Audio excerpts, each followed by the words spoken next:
নমস্কাৰ আপোনালোকে ইউডাইজৰ টিচাৰ প্ৰফাইলটো কেনেকৈ আপডেট কৰিব প্ৰথমতে ইউডাইজ গুগলত গৈ ইউডাইজ প্লাছ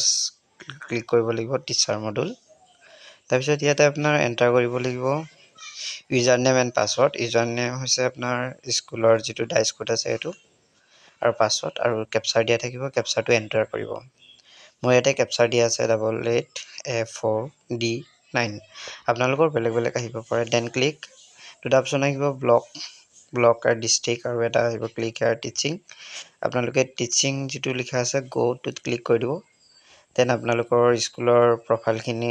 শ্ব' কৰিব ইয়াতে আমাৰ স্কুলত দুজন টিচাৰ আছে ইয়াতে ইনকমপ্লিট বুলি হৈ আছে আৰু টু লিখা আছে য'ত ৰেড কালাৰৰ টু লিখা আছে তাতে আপুনি ক্লিক কৰি দিব ক্লিক কৰাৰ পিছত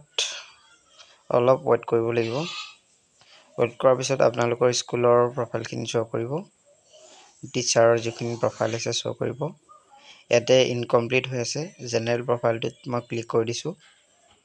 ক্লিক কৰাৰ পিছত আপোনাৰ ইয়াতে স্কুলৰ আপোনাৰ যিটো নিজৰ ডাটাখিনি শ্ব' কৰিব শ্ব' কৰাৰ পিছত আপোনালোকে চাই ল'ব ঠিকে আছে নে নাই যদি কিবা নিউলি এড কৰিব লাগে এড কৰিব পাৰে আৰু যদি ঠিকে আছে তেতিয়া আপডেট মাৰি দিব পাৰে মই এতিয়া মোৰ ডাটাখিনি ঠিক আছে মই আপডেট কৰিলোঁ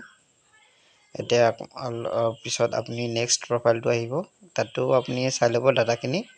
যদি ঠিকে ঠাকে আছে তাতে আপুনি আপডেট কৰি দিব পাৰে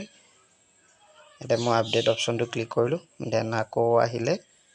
নেক্সট অপশ্যনটোতো মই আপডেট